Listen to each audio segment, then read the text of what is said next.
What's going on, everybody? It is Anthony from #BeTheChange, Truth Will Set You Free, Awake Not Woke, and of course now Blunt Force Discussion, episode number 2. Thank you guys for joining. You might be seeing that we're missing something. It's called a computer.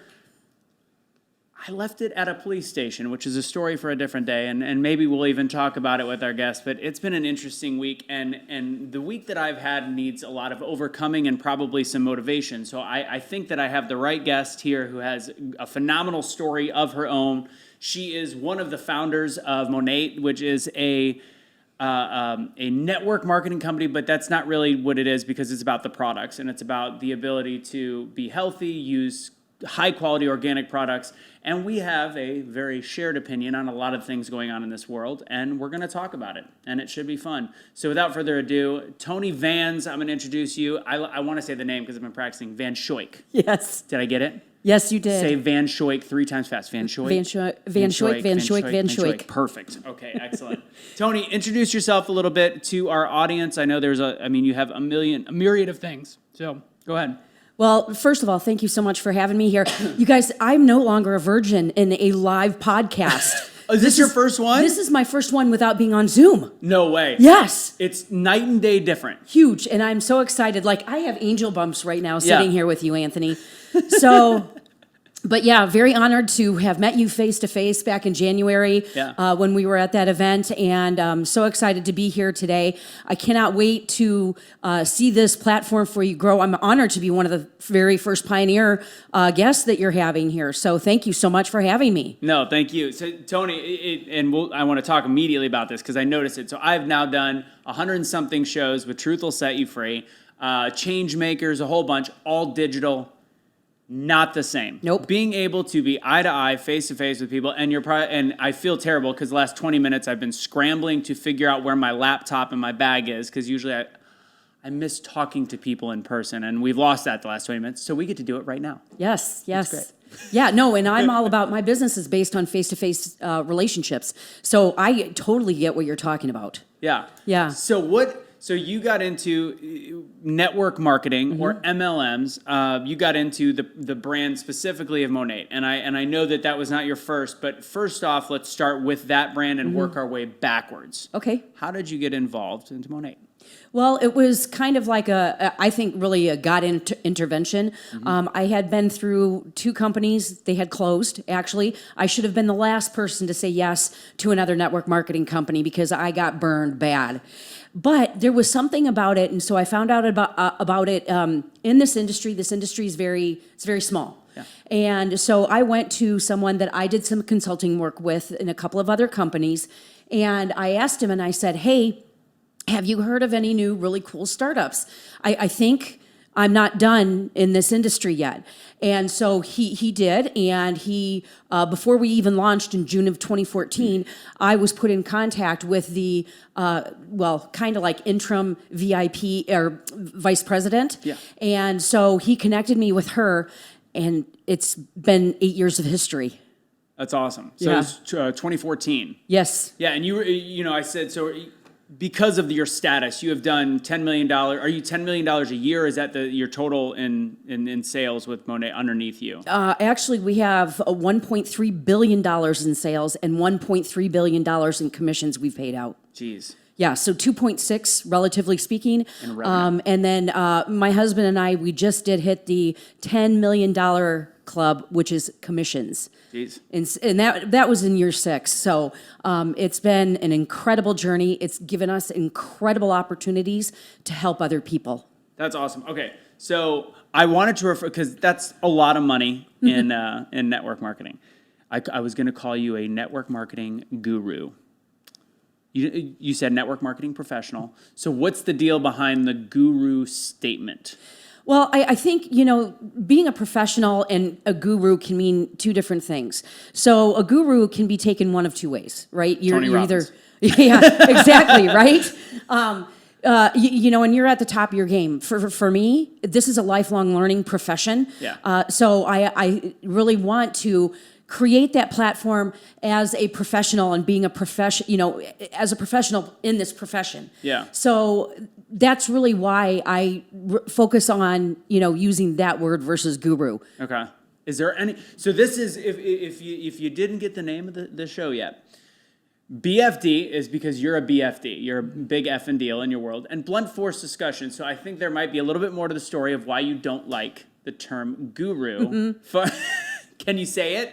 Or are you going to get a bad rap for saying it? You know what? I won't throw anybody under the bus, but there's just a lot of fakers out there. Okay. And there's a lot of players. Players versus professionals. Yeah. So, and it's really comes down to who's got better marketing. Yeah. Got it. Noted. So when it comes to this specific brand, and this also ties into, I think, how we feel a lot about our country right now, health, wellness, vaccinations, stuff like that. The products, and the reason why you like this so much was also kind of the health aspect to it. So what sets Monat apart from other beauty and wellness brands? Well, and that's a great question. So I want to back up a little bit and tell you how I got to this point. I actually had a child that was injured. That's right. And so this has been a 20-year journey for me. My family owned a gym for many, many years. So that started when I was in my, teenage years. Mm-hmm. So through that progression, but really what happened when, that particular thing happened with my son, I immediately did a full, complete 180. And I went to do research. I had a friend that owned a rinky-dink health food store outside of Detroit, Michigan when I was living there. And that's how my education process got started. And then I discovered chiropractic care. Had a great chiropractor that took care of us for 8 years while we were there. And I got schooled. Man, did I get schooled. So went, dumped all of the toxic products out of my house out. How many years ago is this? This was almost 20 years ago. Okay. Yeah. Okay. So I've always read ingredients. I've always looked at, are they backed by any clinicals, third-party independent testing? I want to know where their actual raw plant ingredients comes from. Yeah. I mean, so that was very, very important to me. So I was no stranger to when we started. We only had 9 products, and it was just hair care alone. Yeah. So, the first thing I did is I went and dissected everything on the back of the bottles. Yep. So that's and that for me was a huge deal because a lot of companies that play in personal care product space here in the United States, there's no regulation. Shit, we haven't even banned a chemical since 1908.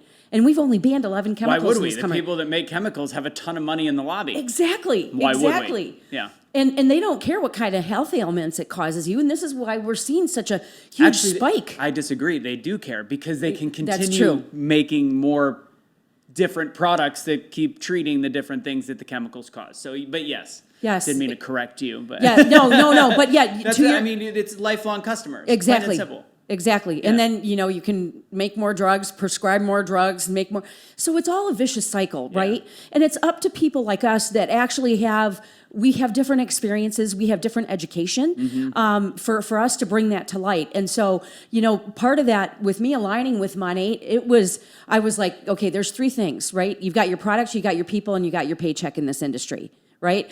And I understood the paycheck because that was very transparent, but the product wasn't on the market yet. Yeah. They had done clinicals on all the products, okay? But we didn't actually have testimonials from people using it. So that's how we started out. We started out from ground zero. Mm-hmm. And funny little sidebar note, my husband actually knew hair care products better than I did. His mom was a salon owner and a stylist for years.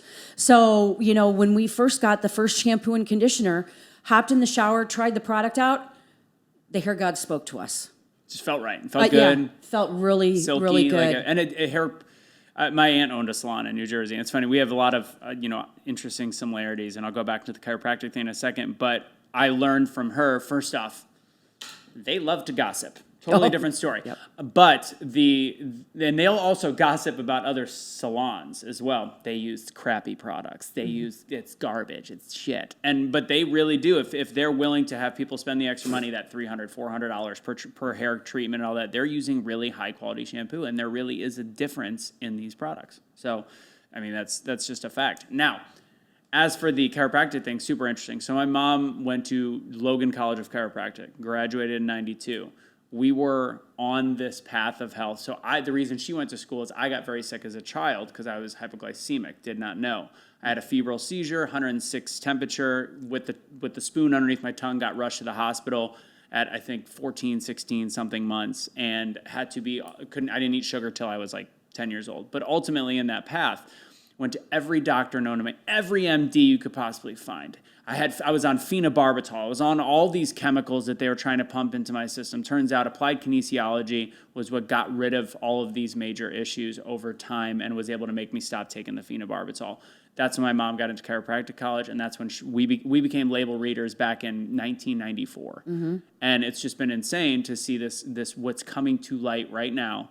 I thought my mom was a crazy person. Let's talk vaccines real quick. In 1994, she's like, forced vaccinations are going to be what happens in this country because it is such a major, it's this big pharma is going to be the ruination of the country. Didn't know that it was going to cause all this division, but literally she'd been calling this for 25 years, and we're seeing it now. Mm-hmm. It's crazy. So because of your thought with the health, and let's get some red meat out to start. What is your opinion on what's going on with the vaccination? And now this week, the current event is the fact that there's now young children. It's being approved. Well, considering what I know that I had to do, when my kids were still in the public educational joke, I'm going to call it, I see what parents are dealing with, and I know is specifically what they're dealing with. My youngest daughter, who's 14, she's pure blood. She's never had an over-the-counter medication. She's never had a prescription. She's never had one shot. Wow. And she is the healthiest child. 100%. Yeah. So I know what I had to do to jump through hoops with that. And even I was supposed to have her at home with my midwife, and I labored for 4 days. They made me go in. And the nurse there told me that she was going to call social services. She didn't know I knew my rights. I told her to get the F out of my room. Don't come in here. You're not allowed here anymore. I'm discharging myself 6 hours after I had her. So yeah, it's ridiculous that calling social services on people. They're just doing ridiculous things as far as our rights are concerned. So the problem with it is we don't know our rights. That's a huge deal. It violates human rights. It violates alienable rights. It violates constitutional rights. I mean, I could go on and on about this, Anthony, all of the research that I've done. And so I have been very passionate, very vocal and about education. Yeah. So I think it's going to get worse before it gets better. But if you know your rights and you know how to serve people with your own affidavit, which I learned how to do, and I've taught other people how to do it, nobody can make you do anything like this. This medical tyranny has got to stop. Yeah. And it's tyranny across the board. And the law, the legal system. What's interesting is what some of the stuff that I'm dealing with right now is people that have broken the law before and have gotten in trouble. They're still shitty human beings, but they become very good at skirting around the law. So the innocent people that do the right things or want to have bodily autonomy or whatever it is, we don't typically know the rules because we've never had to learn them. So we're facing off against criminals that do, and it's really a crazy situation. So now let's start from the beginning. And I know there was the issues with your son that had the vaccine injury. How did you just get into the network marketing in general? Was it always health products that were for that purpose, or why did you get into it? I would say out of my almost 24 years, probably 15 of it was in health and wellness. Okay. So the reason why I got into network marketing is because I'm a serial fempreneur. I owned my own brick and mortars. I had e-commerce business before it was ever really e-commerce, right? And so I've run my own businesses. I've been an employee. I was in the restaurant industry prior to that for a very, very long time, working for a big corporate restaurant chain at the end of my career. And I started network marketing because when the big three took that big first financial dump and they started laying everybody off or firing them or restructuring, half of our accounts for one of our brick and mortar, it was gone overnight. Yeah. So I had to think fast because I had 3 young children. I did not want to put them into daycare because I was working from home, running the books for our other business, and then I was also a certified in-home daycare in our own home. Right. So my whole goal was to stay home and not put my kids there. So I had one of our really good friends that was in a personal care products company, which was my first, forego in this industry. What year was that in? Oh God, it was 23 years ago. So okay, yeah, got it. So have to do 99. math. Yeah. Yeah, 99, 2000-ish. Got it. So anyways, she got me into it, and I just had a knack for it, and I really loved it. I wasn't really, all that successful in that first company I was in for 8 years, but I learned a lot. I did a lot of personal development. And in anything, it takes you 7 years to be an expert. Right. I was just a late bloomer, right? Yeah. Yeah. So then that company switched the formulations of their product. And I just realized you called yourself a late bloomer as you've had $10 million in commissions. Cool. Go ahead. Go ahead. so I was with that company for 8 years, and they changed the formulations. I couldn't use their products anymore. So I can't sell what I can't believe in, 100%. right? I can't share what I don't believe in. That's hypocritical. Yeah. So after leaving that company, about 4 months in, I was approached with a brand new startup, and it was actually a handbag company. Really unique idea. They trademarked it. Really cool. I love handbags.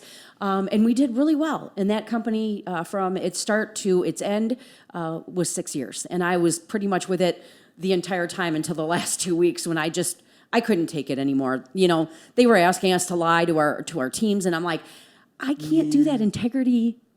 I'm all about integrity, right? Yeah. So I ended up leaving that. They closed 2 weeks later. I went to another company. That company only lasted for 4 months. So, two-time loser. Did some consulting work for other network marketing companies on the employee side. I quit that real quick. Yeah. I wasn't employable. No, me neither. I'm not my strong suit. No. Yeah. No. I mean, I'm a great listener. And there's a bad rap of people that say you can't work. Like, I can't work for somebody typically means you're an asshole. That's not true at all. It's literally, I can work with people, great. But fact is, there are so many people in this world that are in positions that they don't deserve to be in. Mm-hmm. So listening to them or even trying to have a communication with them is frustrating. That's why it's more fun to work. Right, exactly. Yeah. But that's what they teach, the employees. Mm-hmm. You're pushed through the school system. You're taught how to work for someone else. Yeah. Right? It's really those of us that think out of the box. I don't even think they're taught that anymore. Yeah, probably not. But, and I wasn't like that because my mom was an entrepreneur. Yeah. So, I got to watch her, do her thing. And I think that gave me, and both my parents had really good work ethics. Yeah. So I know that, that was one of the very few good things they passed down. Yeah, yeah. But, I came into it. About a year and a half after the close of the handbag company, we were in an ugly financial situation because I hadn't brought in an income in I don't know how long. Steady. Welcome to COVID for me. Oh man. I'm in the event world. I'm an on-field host. I'm all these. It's like 18 months without a single paycheck. Thank God I made it. I used to make a lot of money, but yeah. Interesting. It was an interesting time. Yeah. Let me speaking of money, I'm going to go ahead and really quick do that. So again, as I'm sure anybody that watches any kind of conservative show, you know the whole script by now for My Patriot Supply. So I'm going to make this nice and short, nice and sweet. If you go to preparewithbtc.com, again, that's preparewithbtc.com, you're going to get $150 off of your 3-month supply. And from what I can remember from that really robust and scary script, we can see what's happening to the supply chains. We can see that we probably can use some long-term food storage. If you're seeing what's going on right now, this is me ad-libbing, in Ukraine. Ukraine cannot actually produce the crops, can't actually send it anywhere across the world. So there is now a worldwide food shortage. It sounds like I'm listening to a scary movie or one of those like doomsday movies when you listen to it on television and on radio. So with that said, remember, go to preparewithbtc.com and you're going to get $150 off that 3-month supply. My Patriot Supply. Thank you very much.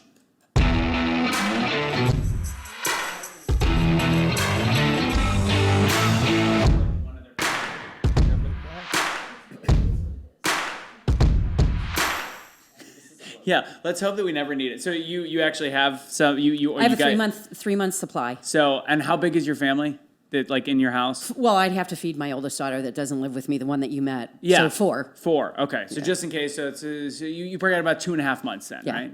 You'll be all right. It'll be fine.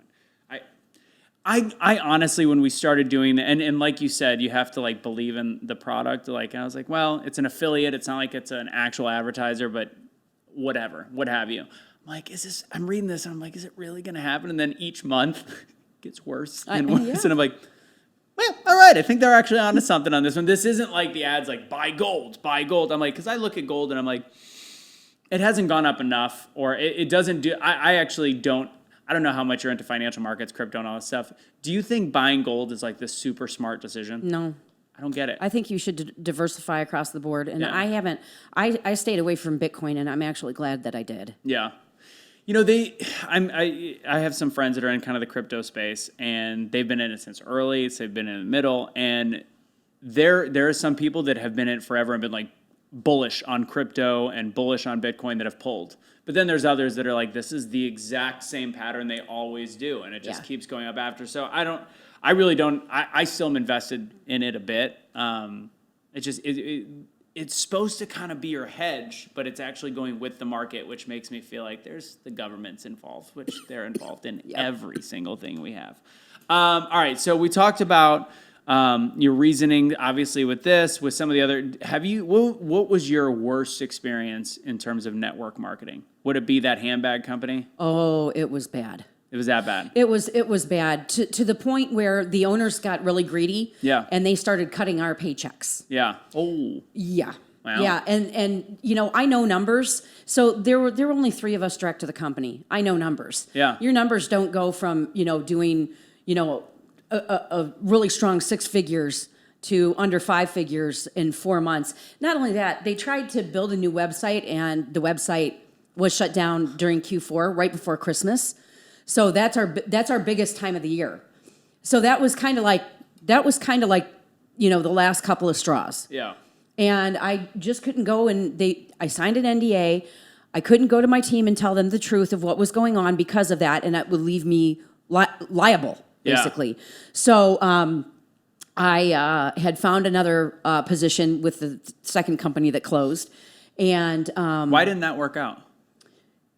Do you have an opinion on why the one that was short just started, fizzled, went out? I you know what I truly think, so it was a dad. He let his son run it, and the son he just wasn't that smart financially, and he didn't know what he was doing.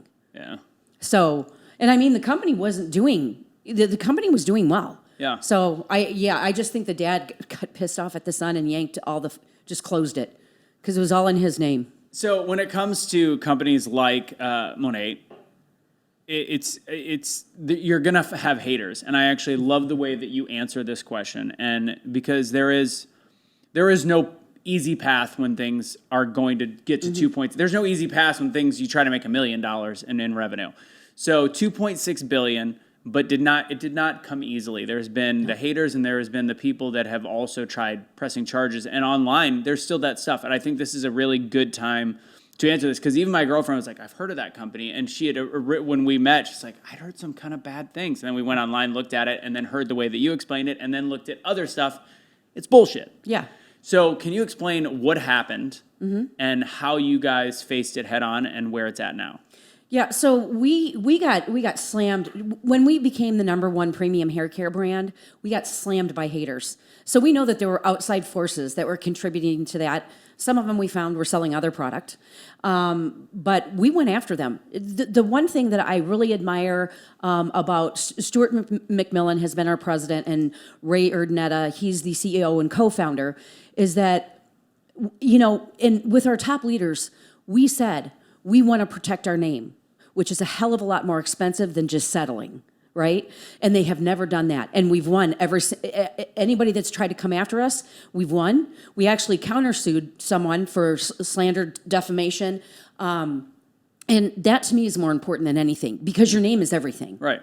So, all of these things that have happened, and, you're always going to have haters. The bigger the target, the more haters you're going to have. And if you don't have haters, you haven't arrived. And if you're going up against multi-millions, 100 million, billion-dollar companies, they're going to try to squash you, especially if you're finding a way to put products out there of a very similar price that are actually better for the individual. So some of the things that were out there it was causing, because a lot of it was like for men's hair, and it was causing like freak baldness. And not a single one, and you told me, you kind of gave me the story that they said, cool, provide me with anything that you have. And it was all smoke and mirrors. Yep. So Ray, the CEO and co-founder, he goes, I'll pay for anybody's test, doctor bills. He goes, I just want to see the actual proof. Right. And so these were just money-hungry attorneys that were going to take a cut off the settlement because they thought we would settle, because that's what, a lot of companies do across the board, because it's going to save them a lot of money.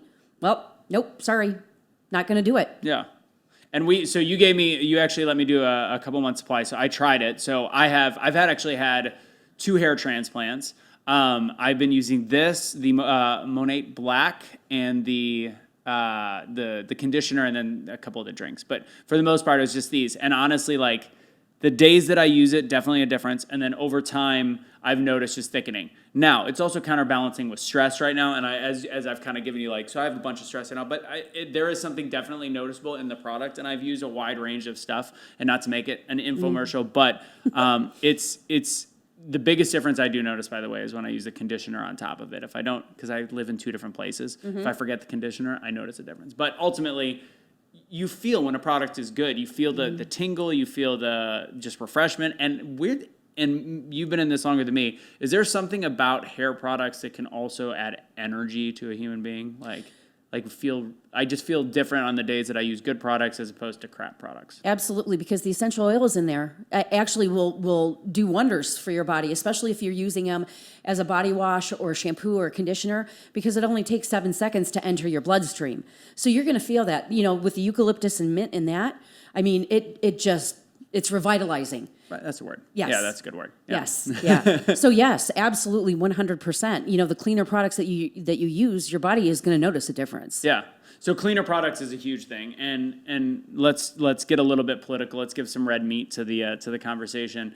With what you see going on, whether it be, and let's just talk, because I have mixed opinions now about the dead cattle, and I know this is probably going to be news. And the story, I feel like, I'm going to give my opinion on it second. What is your opinion on the cattle, the 2,000 head of cattle that were just randomly dead? Yeah, well, you know what? There are no coincidences anymore. And statistically, if you look at all of the things that have happened to the food supply chain, there are many, many different ones that are unexplainable. Right. Heat stroke doesn't kill that many cattle. Right. I've got big-time farmers that are market partners with us. They're like, there's no way. I've got one gal, she's got, I think, 15,000 steer. And she said, and she lives in a climate that gets very, very warm in the summer. She goes, Toni, there's no way. There's no way. This has been such a kind of a galvanizing issue, which is funny, because the fact is there's 79 food processing plants, between chickens, between all these different things. And I feel like this cattle story was bait, and I'm going to tell you why. I think it was bait because I don't think it's as big of a deal as we all thought. I've shared Chad's video from, I put on my own opinion. I'm like, because also at first it was 10,000. Now all of a sudden it's 2,000, and they're perfectly lined up. It's just perfect footage for them to show. And Kelly has some friends that lost some cows as well. It can happen based on the humidity, based on all these different things. And if you talk to the farmers in the right region, it can. It's also a blip on the radar, and we managed to put it perfectly in line with, well, Bill Gates is doing this. And I feel like sometimes, I would love to know who originally did this story, because I actually don't think it's a conservative. I think it's somebody on the left. Because I think that this is much to do about nothing. I did not feel that way right away, to be very clear.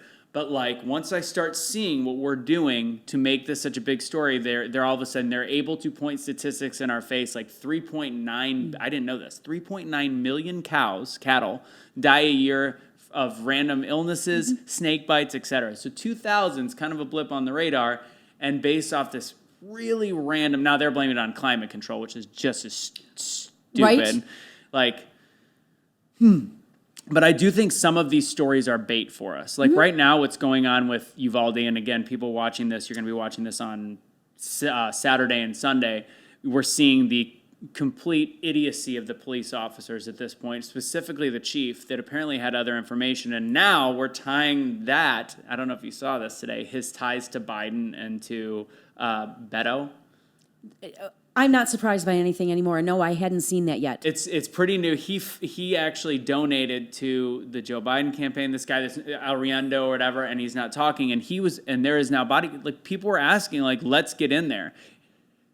do I really think, do you think that people could be that nefarious and be that sinister to have children die for a political agenda? Are they programmed? Like, I don't get how that can happen, because the right is going to say, look at these little things that match up. And I am on the right, but somewhere in the middle, I'm like, there's no way. Is there really human beings that are okay with 21 dead children to further an agenda on gun control?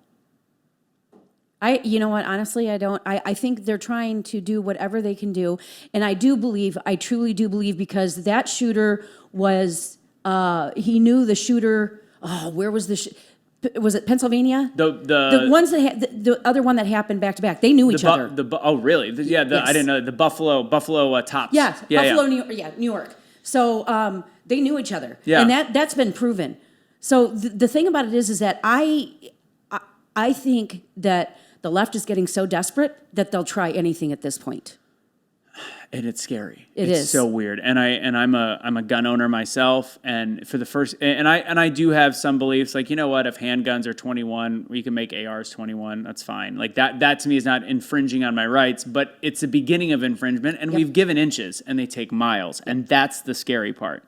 So overall freedom, and I mean, you look at it with the vaccines. I don't know where we went earlier when we were talking about the kids' vaccines. But the insanity, and I think we went into chemicals and the fact we don't test any of the crap that's out there anyways. Mm-hmm. So what's his name? Rand Paul, my dude. I love Rand Paul. Went at Fauci the other day, and Fauci's like, this is my results. He goes, do you have any facts that show that this prevents hospitalization and death in children? Any data? Well, we're just going with what we think is the automatic first step. They have no data that does this. Why would we be giving this to young children? And there's people, I mean, I get my app, my Newsbreak app, every 30 minutes, a young person who's like 26, 35, dying of natural causes. And first thing that jumps in my mind is, were they vaccinated? Mm-hmm. And they're obviously not putting that in the article. And just curious. It's like, at what point, how do we get people to wake up? I think that if they're not awake by this point, that they're probably not going to be. They're just so one-sided, and they're watching the media consistently. They always have on, the four big stations, and they're all, I mean, like when I'm in the gym and I'm on the elliptical and they have the cardio theater there, they usually have on the MSM channels. It is exactly the same across the board. It's to the bottom line where it's creepy. ABC today, when I was eating lunch and apparently forgetting my computer bag, but whatever, ABC was playing all January 6th stuff for an hour. CBS, like the hearings. I'm like, what? NBC.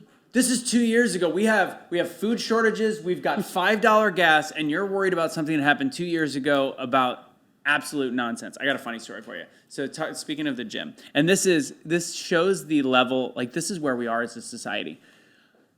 I cannot, like, so where do you work out at?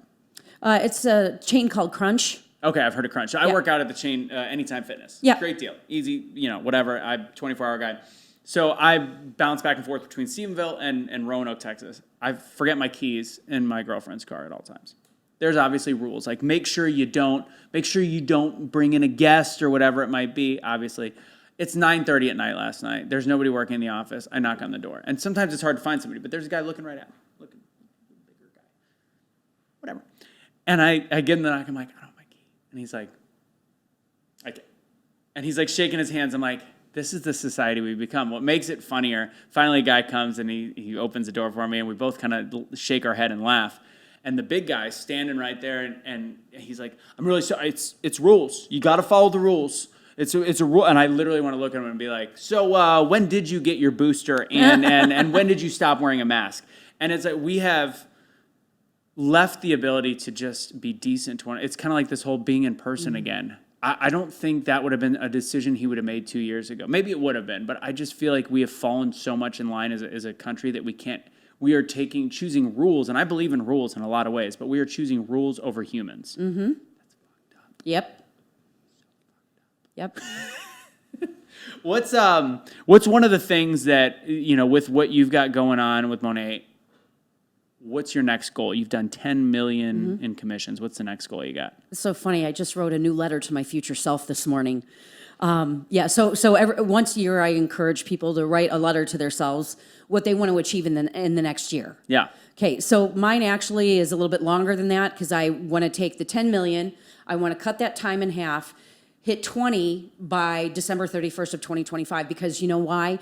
That means that I've been able to impact double the amount of lives in the half amount of time. So that would be the first thing just with Monat. For my other business that I'm super excited about, which is we just launched it June 1st. I just built the first ever CRM/automated platform for our industry. Really? There isn't one. Okay. So how is the? I mean, what is? Are you talking the beauty industry, or you're talking about the network marketing industry? Well, we thought we were going to just start with Monat, and then Okay. I'm like, no, you know what? We can help everybody in this industry because I love this industry because of the service. You have to be a person of service to be in this business and Yeah. to be successful.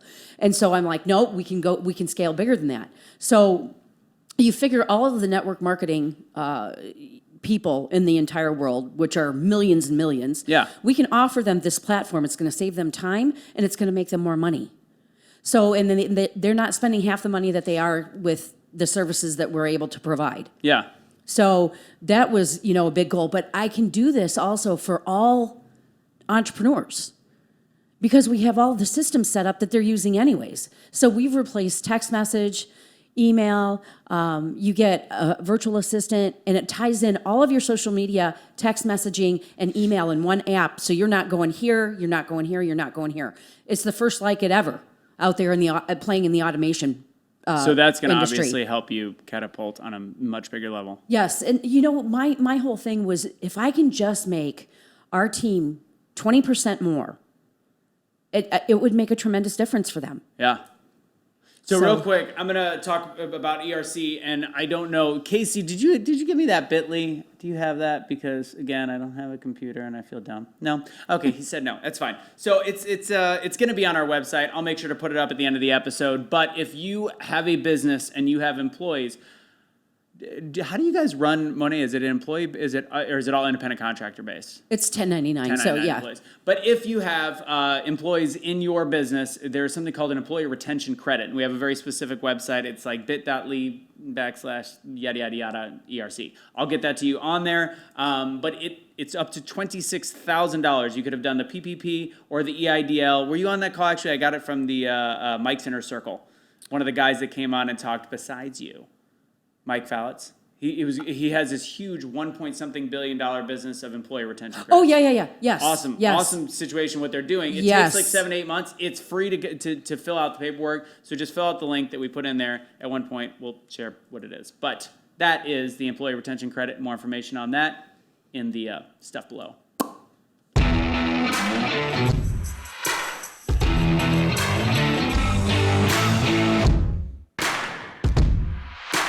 How we doing? Good. Cool. Is this fun? Like, It's seriously. fun. It is fun to be back. Like, so you know what's interesting? Talking about masks, I had this argument on discussion. We'll call it a discussion. A little bit of an argument. The people that were okay with masks, when you look at somebody and have a conversation, do you look at their mouth when they talk or their eyes? You look at their mouth. I look at their mouth. Yep. Turns out not everybody does that. And what's funny, as we started having the conversation, the people that you can leave it on the table. The people that were okay with becoming lemmings and sheep were people that were eye talkers.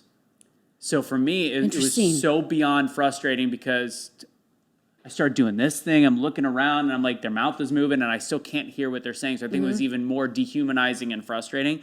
But the people that were okay with it, almost everyone I talked to is an eye talker. So I don't know if there's something to it. We should do some research. That's really interesting. I think so. Are you a watch person? I noticed your watch. I only have two. Okay. What do you got besides that one? I have a Chanel. Chanel and the Rolly. Yeah. So when we started making all the money, Yeah. I got stupid for about a year. It's not stupid. And I'm gonna go ahead, but go ahead with what you getting stupid. Well, you know what? Because I realize more now than ever that we need to be giving back to the entrepreneur, to the small business owners. So I went back and did tons of research. who owns what, where am I spending my money? And I would say about 98% of it is going to small businesses now. That's good. Yeah. I like that. So, Yeah. okay, so I'm a watch guy, and I think, so this is why. This is why there's something to it. First off, conversation piece. So there's... Very true. And I didn't wear I had a Breitling on last week, back when I used to make money. Moving on. So I have one Rolex, I've got one Breitling, and they're all used, and I would take months to find the right one. And every single one of them is worth well more than I bought it. Yep. So two things, they're an investment, one, True. and two, when I was in that like constantly meeting people for business thing, the conversation starters was huge, especially in the people that were spending money. Yep. These Apple Watches are great, but when there is a decision maker, they don't give a baker's F about an Apple Watch, but that you can start a whole conversation based on your knowledge of Rolexes, based on all the different things. So I'll tell you something else. I wear this when I know I'm going to meet a lot of men. and we're going someplace tonight, whole bunch cigars, exactly. So when I go to my chamber meetings and stuff like that, or networking that are primarily men, I will wear the Rolex. But I get the frivolous spending thing, like where you're like, you know what, it's better to get back. It was dumb. It's well, watches are the least. Like so I had least like nice cars and stuff like that, which I love the fact that I've done it. I never had a Ferrari, but I had a nice Porsche. I had the Cadillac. It was nice. I realized I don't need that anymore. And it's kind of good to get that out of your system. So I don't think you'd have the same mentality if you had never actually spent some of this stuff. Oh, absolutely, 100%. I mean, I have a brand new Louis Vuitton sitting in my closet I've never opened. It's appreciated double the value. It's getting sold on because you can't get it anymore. Yeah. There's one website that had it for $6,500 and I bought it for $22,000. So, yeah. Ballin'.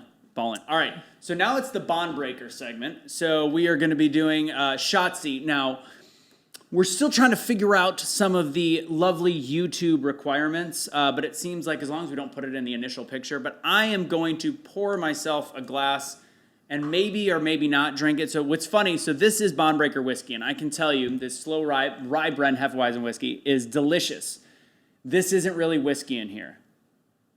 So I'm going to pour myself a small glass. You drink wine. So on this, you're going to enjoy your coffee. Yes. But I'm going to explain the Bond Breaker shot seat in a second. Again, just colored water, just a lovely glass of colored water. But if it was the whiskey, it would have some delicious vanilla notes to it. You can actually taste the orange peel in there. I'm not going to lie, partly cloudy with a chance of delicious for a great price. This is Randy Rogers whiskey. It's actually really good, really new. Met at one of the patriotic events, and now we've deemed the segment Shot Seat. So what's going to happen here? I'm going to ask some quick questions, and I'm going to fire them off, and you're going to answer them however you want. Okay? Okay. You ready? Yep. Bond Breaker Shot Seat. Why do MLMs get such a bad rap? Because people expect to sign up to it, talk to 5 people, and that they'll be successful and make all this money, and then they find out that it's really work. It's not a get-rich-quick scheme. Got it. I forgot the other rule. If it's a tough question, you take a shot. That's the thing. And it's in your case, it's boiling hot coffee. Okay. It was boiling hot. Let's see. Okay. Who do you want to win president? Or who do you want to be president? Who do you want to be elected in 2024? It's got to be Trump or DeSantis. Now I got to do it again. Rand Paul? Nope. Not a Rand Paul. So it's Trump or DeSantis. Got to pick one. Who do you go with? DeSantis. DeSanta Claus. All right, and you're in Charleston, so you're pretty close. Yeah, I'm down in Florida all the time. As a matter of fact, I went down there because Florida was the first one to open up, and we followed suit about 6 weeks later. Mm-hmm. I was down in Florida, all over the place, having events, going to the bars, seeing bands. It's like Texas, but Florida was even better. Exactly. I got to be quick. But the DeSanta Claus is the only one of 49 out of 50 states that didn't buy a stockpile of children's vaccines, to which you had to fight the White House, which scares me about Texas. Why are we buying? It's not that we can't get it. It just means the parents have to pay for it. I feel like that's taxation without representation. Moving on. That's my little soapbox. How do we make this country get back together again? You know what? Back to what you were saying before, resocialization. I like that. Resocialization. People have lost their ability to be kind. Yeah. Agreed. Last one here on Bond Breaker Shot Seat. People that are afraid of speaking their opinions, like us, what do we tell them? That are afraid to do it on social media and afraid to lose their job and livelihood? I have to think, I asked them, I said, is it really worth it to put your life on the line? Because that is the bottom line. And that is the Bond Breaker Shot Seat.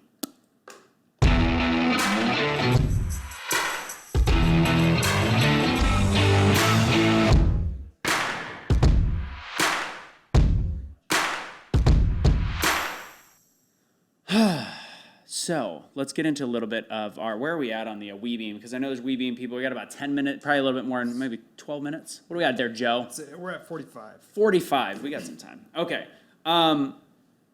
So I actually have I consider myself a constitutional liberal if I really look at things. What are and we're in Pride Month right now. Are you strictly conservative, or do you have some beliefs that you are I shouldn't say open-minded, because God knows liberals are not open-minded. So are you more in the middle, or are you more on the right? I think I'm probably going to be a little bit more on the right, because I am all for constitutional rights and human rights, which we've just seen them trampled on. We're not actually treating humans like humans anymore. Right. And they're more treated like robots, mindless, armies of people just lining up to do whatever your government says. And statistically speaking, okay, you look at what they did with the Spanish flu. You look at what they did with... Whoa. You can't call it Spanish flu. That's racist. Right. and what they did with spraying families and children with DDT back in the 40s and 50s. Mm-hmm. What they have done with cigarette smoke and tobacco, right? Oh, no, it doesn't cause cancer. It's good for you. I mean, all of this shit that they've done, okay, right now... You need to be an advocate for your children. You need to be an advocate so your children have the same freedoms that you have grown up with. What you've happened is conditioning has happened. They've created confusion, and a confused mind says no. Yeah. So we talked about this because where we're going later. I hate cigarette, and I'll smoke cigars on occasion, but I hate the smell of that smoke. And I was that person that was, I'm 6'2", a little bit big. I'd be like, put that effing cigarette out. I'm kind of that guy.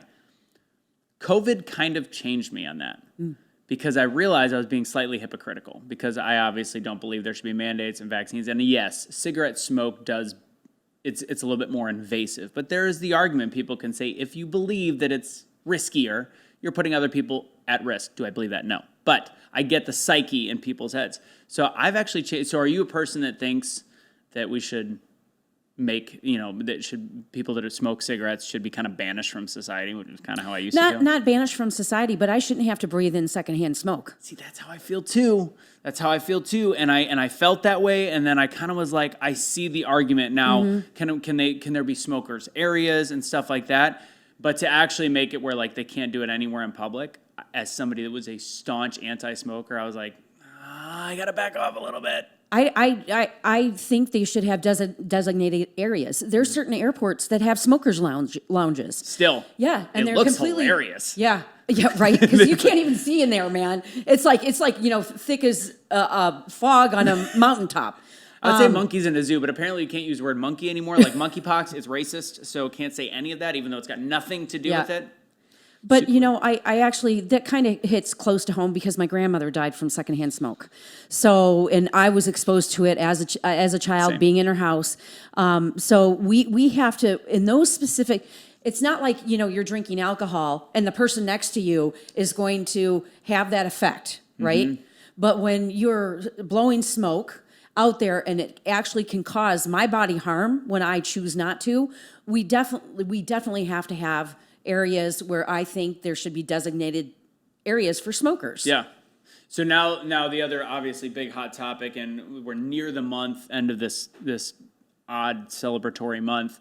I am also, so I was raised a Democrat. So I was a Democrat up until about 2012, no, 2012. And I started making this kind of massive shift from a small business owner and kind of looking at just common sense issues and logic. And I always implore those that are on the opposite side to have a conversation.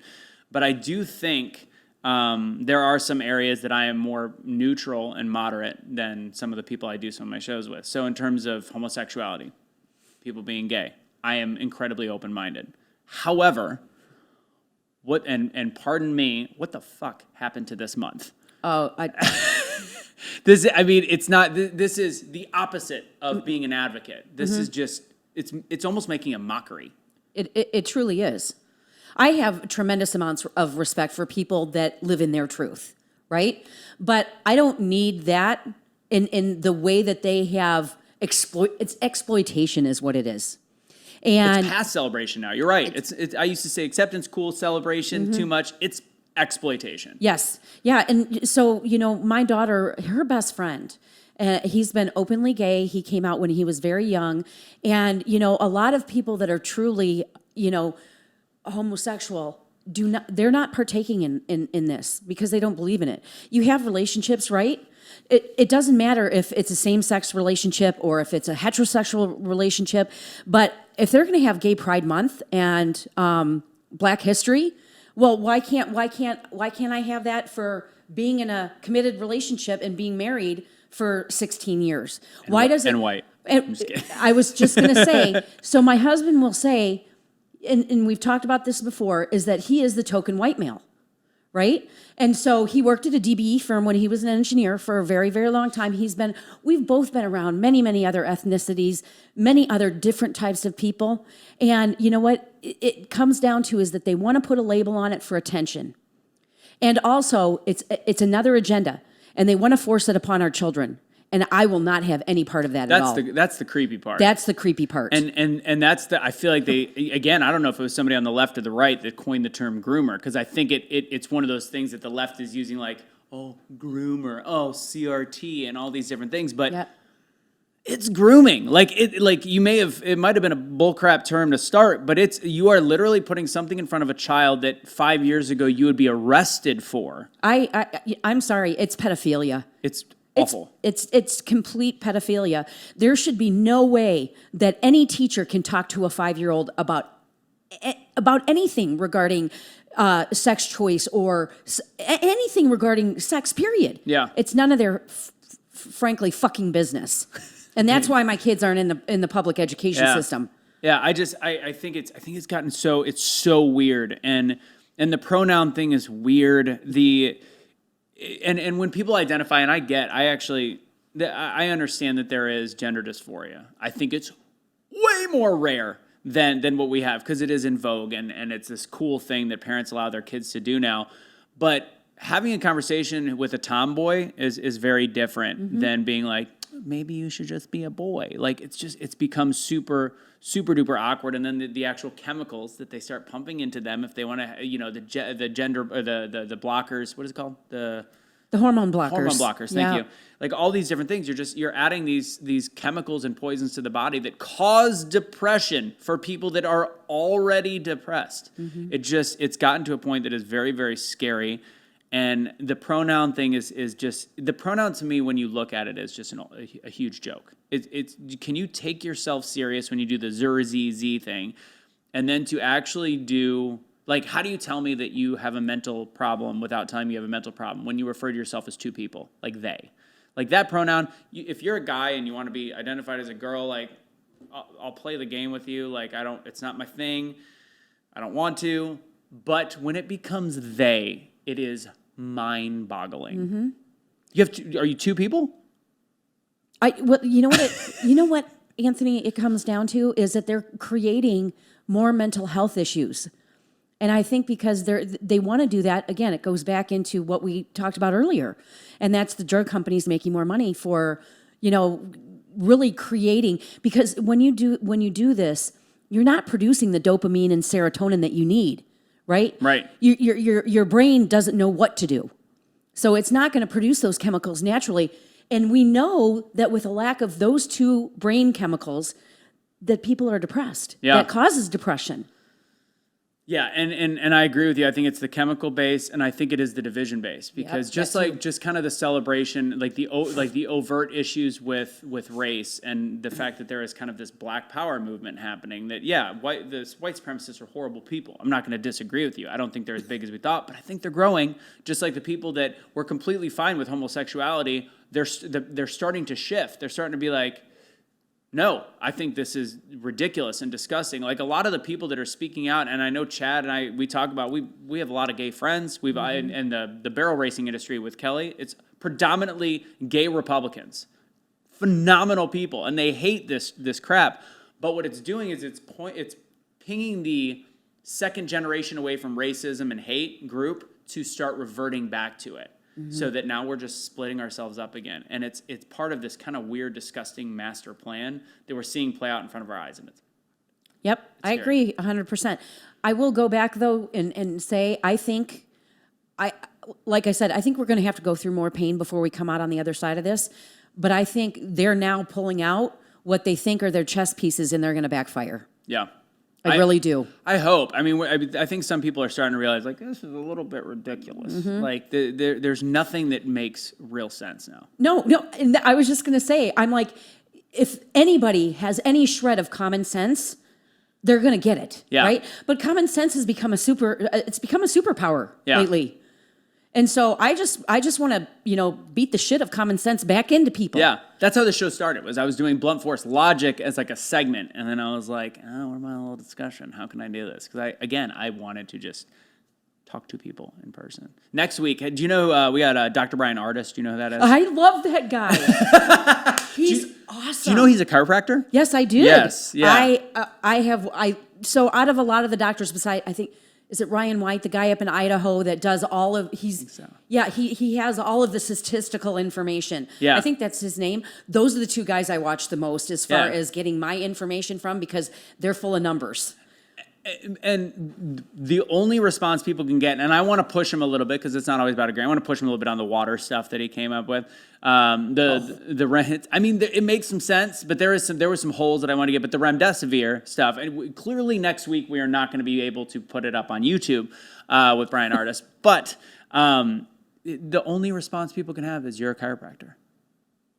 So what? So what? Chiropractors get more training than a regular MD. And they're good at research. Three years of chiropractic school as opposed to medical school, 4 years, and sometimes their continuing education is much more than MDs. MDs' continuing education is in the field. Yep, exactly. Well, I'll tell you what, I've had one of the top of the line water systems for 17 years, and I can tell you there is a huge difference. Oh yeah.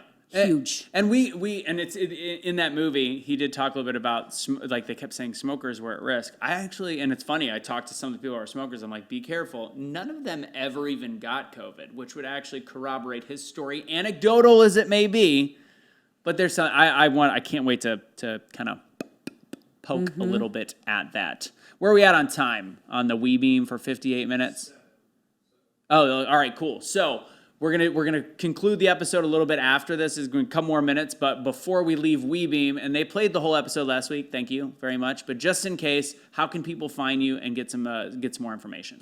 Yeah, so you can reach out to me. Instagram is my favorite place. It's Toni Vans Official. Yep. So it's just TONI, V as in Victor, ANS official, or you can go to our website, www.effing, I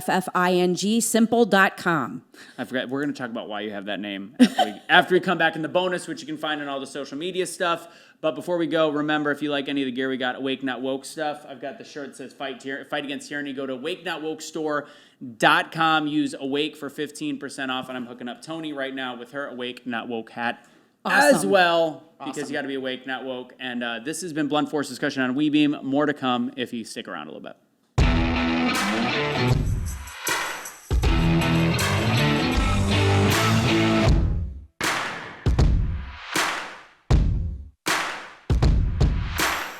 And we are back. So yes, that was one of the things that I had on my notes that is currently at the Carrollton Police Department.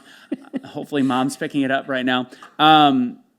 So effing, how did you come up with effing simple as your go-to? Well, so I was trying to be unique because there's a lot of books out there with fuck in the title, right? Yeah. Mm-hmm. And this was really the first book that I wrote, and I'm like, how can I? Oh, that's right. Because I really wanted to simplify this industry, because there's a lot, people try to make it way too complicated in MLMs and network marketing, and there's not. There's 4 simple steps that you have to do. So what I did is... Can I steal the name effing complicated and make that about the MLM industry as have my email? Sure. Just kidding. But so it was really about simplifying the industry and focusing on the 4 key income producing activities, which we call IPAs in the industry. No, it's not the beer. Yeah. So I was sitting there and I was talking to my book publisher, and I'm like, we need to think of something really, really original, but I want it to have shock value. Maybe some people will hate it, and they do, and I really just don't give a shit. But something that people would remember. And so we came up, and I've always said this is simple. It's a simple business. And I'm like, well, we can't call it fucking simple. I said, let's call it effing simple. So it was, even before it was EFFING, I didn't even know there was an F in vodka. Oh, yeah. So anyways, that was a bonus in our favor. I don't think that had anything to do with the word effing, though. I think that was just happenstance. But yours directly related to the word. Correct. So we started that, and then it really started a whole movement. So all 3 books that we've written under there, they've all gone to Amazon bestsellers, which has been awesome. But I already have my 4th book figured out, and I want to be on the New York Times bestseller list. Have you done anything with Mike Fallett in terms of books? Actually, I've done all of them with Mike. He's freaking amazing. Awesome. And I'm sure I'll have him on at one point, him and Eric or something like that. But yeah, Mike does the book. What does Mike do, and how have you done your books essentially? So his business is called DreamWorks. Yeah. And he has been absolutely phenomenal because I've always wanted to write a book. Yeah. And I know that every single person has a book inside of them. Yeah. But number one, I'm freaking busy. Excuse me, I'm prioritizing. Right. So for me, because you're effing busy. Yes. Yeah. So for me to sit down and, really put the time and effort into it, I'm like, no, let me find, and I was actually introduced to him from someone else. And I said, let me find someone who's going to help me guide the process. And it still is my book, my own words. So he came up with a simplified system, and I was like, dude, you're amazing. Yeah, he's phenomenal. Yeah. Makes up for his 5'5" stature. Just kidding, Mike. Totally kidding. Even the producer laughed on it. Joe was laughing his ass off on it. But no, Mike is, out of the people I met at Great American Summit, one of my favorite people. And we're going to talk about Great American Summit as well, and I want to talk about the New York Times bestseller. But before we do, you were talking about the book and let's just go New York Times bestseller. So why is that one of your goals? It's because it would just mean that I would be more of a household name, which is really what I want. Especially with our we've got the automated platform.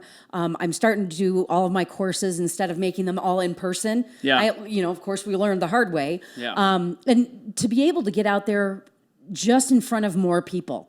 And so, even though it's not my favorite publication, it's just always a goal It's a specific moniker. And honestly, so I've been working on my first book for a long time, and I probably should have done something like go through Fallett. But my thing was my first book, for some odd reason, not New York best time seller for me. I want to see it in an airport. I don't know why I have a weird thing with that. I want to see it in an airport. Yeah. So that gets done, and then I'm going to use Mike for all the other books. So I consider myself a failure expert, which, got a whole nother chapter after this friggin' week.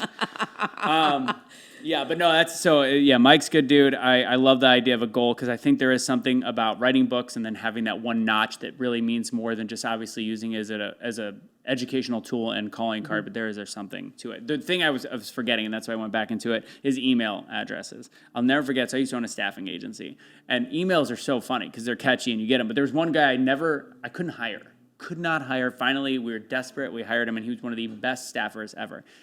His email, are you ready? It was Big Swole in Pants 69. One of the best dudes I ever had work for me. And we finally went, do you ever think about changing your email? He's like, no, why? Like there was nothing wrong with it. It was mind-boggling. But anyways, emails grab attention, sometimes good, sometimes bad. I think effing simple works very well for the industry. Great American Summit, that's where we met. So glad, and I'm glad that I finally kind of got my head stopped as we were doing the interview, stopped working towards where my bag is and where my cars are. Totally different story. So I'm now having an absolute blast, and hopefully we can have a little bit more fun. Great American Summit is where we met. Why do you get involved in, like you said, small businesses? Why do you get involved in patriotic businesses? Well, because number one, the United States economy is built on the small business owner. Mm-hmm. A large percentage of your small business owners are patriotic. Yeah. They love this country. They want to help other people. They want to be their own boss. And that's what it's all about, is it's freedom. Yeah. And I wanted to meet other like-minded people, not just in my business alone, but outside of that. What expertise, how can I learn from them? Yeah. What can they bring to the table for me? And so when I met Barb, she blew me away. Man, I was like locking arms with her. She's like a soul sister. She's got an incredible story about what happened, with her husband. He was in the military, and we just immediately clicked. And I want to be around those types of people.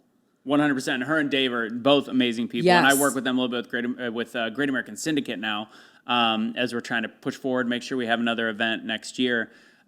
When you meet people like that, and Barb, to me, she is the ultimate Marianne Williamson quote. People think it's Nelson Mandela, but she is her greatest fear is that she is powerful beyond measure. Yep. Not that we are inadequate, and she has a ton of power, and I can't wait to see what happens with my relationship with them, her and Dave, and her backstory. In fact, it shows the evolution, just like your life.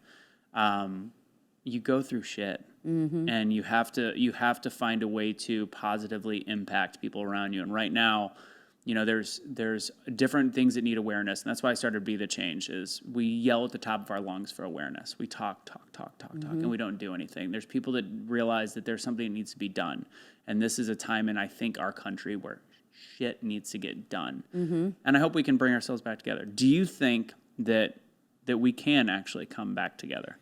I don't know if we'll ever be unified as a nation again.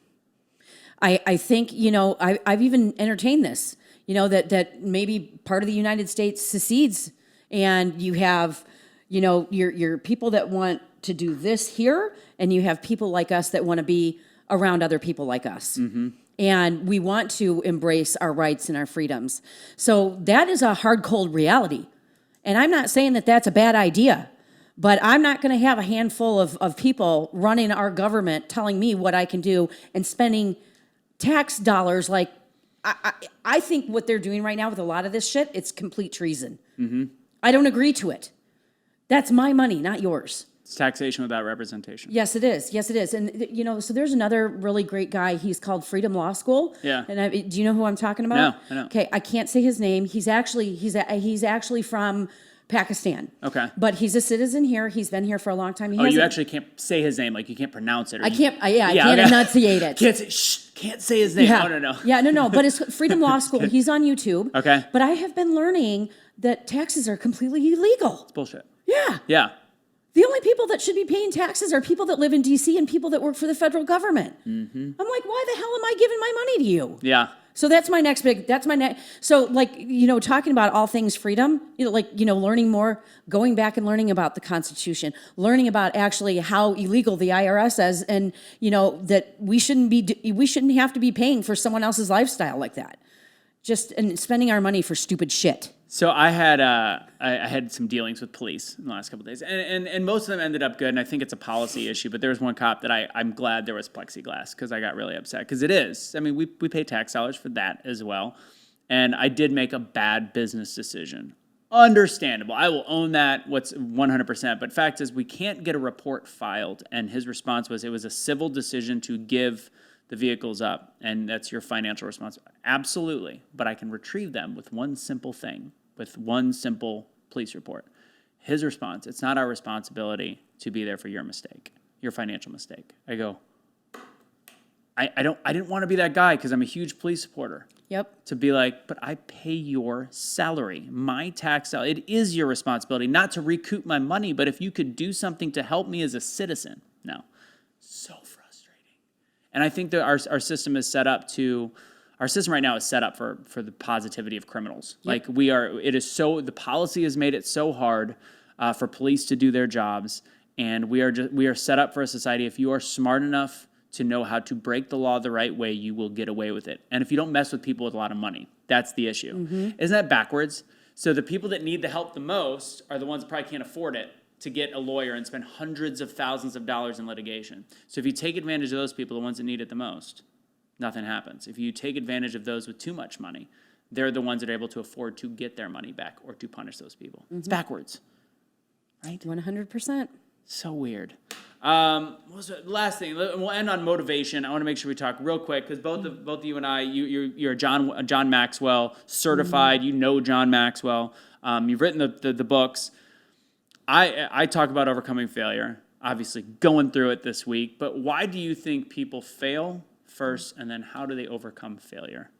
Well, failure is only a learning lesson. And the whole thing is that you have to fail in order to get to the next point and the next point and the next point. But you don't learn if you don't fail. It's part of the process. It's just people are so, and I use this term fear, face everything and rise. Yeah. So think about it that way and learn. If you keep making the same mistake over and over again, that's failure. Yeah. If you quit, that's complete and utter failure. But if you learn from those failures that come along the way, you'll eventually see success. We just have to stop getting all bunched up about it. Yeah. Because it's going to happen. No, 100%. Final advice you can give people, because you've had struggle, you've had success. We just talked about your opinion on failure, which I mirror. I love failing.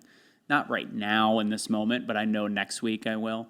What would be your final words of advice for people thinking about changing their careers or going to something different or considering multi-level marketing or network marketing? What would you tell them? Okay, it's funny you asked me that question because I just got angel bumps again. The one thing that I would say is that every single person is put on here for a very specific reason. Okay, what do you love to do? What calls and speaks to your heart and your soul? That's what you should be doing, and that's why that's why you were put here. Yeah. And so, if 95% of people are unhappy in the way that they make money, whether as an employee or an employer. Yeah. So take that time, work on something that brings you joy, because you know what? When you do that, the money will come. Money is just energy. But you know what? If you're going to be stuck in that and you're not going to open that door, then you're never going to get to that point. Yeah. So you got to start somewhere. Even if it's just an hour a week, work on your dream. So a lot of people in Monat and in this industry, they use the money from this as a ministry. Really? Yes, they do. I have, there's like 4 people that come directly to mind, and they use 80-90% of all the money that they earn for their ministry. So it's actually really cool. Hot seat question at the end. Why do people fail in network marketing? You know why? Yeah. Because it's fucking hard. Yeah. Number 1, it's hard. Number 2, you have to truly treat it like a business. Okay. Number 3 is that most people are not equipped to be successful in this industry. What they do is they sign up with their buddy or their friend or whatever, and their friend doesn't know anything, they don't know anything, and they're looking to them for guidance, but you can't teach people what you don't know, right? You can't guide them you can guide them with inexperience when you're getting experience from someone else, but I truly think that's why so many people fail at this. Yeah. Sorry, Joe, we're almost done. I think this is an important question, because I think there's a lot of people that don't have a lot of money and they try to get into, they're trying to figure out the best direction to go into in terms of network marketing. And sometimes that is that whole gotta have money to make money or spend money to make money. What would you give advice to somebody that's like, I want to get into something, I believe I've heard good things about this product, or even another network marketing, whatever it might be. What kind of advice can you give the person that is about to be trying to make their first dollars? So the one thing is the entry fee. Okay, so it's an investment, right? You can't invest in a business model that's turnkey for a mere few $100s, because that's the most entry level for 90% of network marketing companies. Yeah. You get product, you get a turnkey system, you get training, you get everything. When you start your own business, okay, and this reminds me to one of our other brick and mortars that we had was a lawn service. This was 15, 18, 19 years ago, yeah. Right? It was $7,000 for a small commercial rider mower. People don't have that kind of money, but they sure as heck can scrounge up a couple $100 to invest in something that could have massive potential payoff. And that's what I love. So, this industry, it's leverage. It doesn't matter your background. We've got multimillionaires in our company that's a part of our team. We have people that didn't graduate with a high school education. That's also an 8-figure income earner. We have people from all walks of life. There's no discrimination in this business model.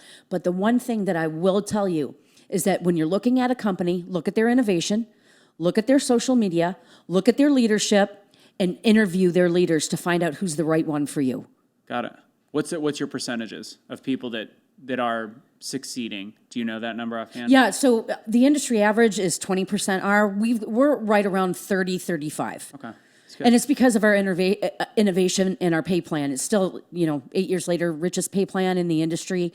And that was the one thing that was the defining difference maker, was that and the people. There was an era where people got really big into like giving out cars. You guys, they don't do that anymore. It was like, you get a silver BMW with, I don't remember what company that did that. Do you guys still do like a car plan or car? We have a car program, but you have to earn it, and Yeah, you of have to course. earn it every month. Okay. So you don't get it for free. It's something that you have to work in order to keep. But that, that's like your pay plan. It's giving you that bonus. It's Yeah. investing into the people. Gotcha. All right. Toni, final words. Final words of first, again, I know we just did it, where people can find you, and then your final leaving words in this blunt discussion we just had. Recap for the people. So you can find me on Instagram at Toni Vans Official, or you can go to our website, effingsimple.com. And I'm going to leave you with my favorite quote from Mr. Maxwell himself. And this has been my favorite quote for like years. Culture eats strategy for breakfast. I like that one. It's Yeah. good stuff. Ladies and gents, thank you for joining us on episode number 2. I love that we keep getting smoother and smoother. I love that we had Toni as a guest. That was a lot of fun, and I'll talk to her about how we can make sure this is on every episode. And maybe as I'm not so stressed out, I'll actually have my hat off on one of these if I get approval from Kelly, because she does not like when I don't have a hat on. She thinks I look older. Anyways, so thank you guys for joining Blunt Force Discussion. If you want to support our show, I always forget to say this because I am not a good salesman, apparently. I'm going to change that verbiage. I'm becoming a better salesman. Go to patreon.com/Blunt Force Discussion. We could use all the help we can get. This is a very cool studio. Production team, Joe, he does not come cheap. He is cheap with a few drinks, but he does not come cheap. But again, guys, please be the change you wish to see in the world. The truth shall always set you free. And remember to be awake and not woke.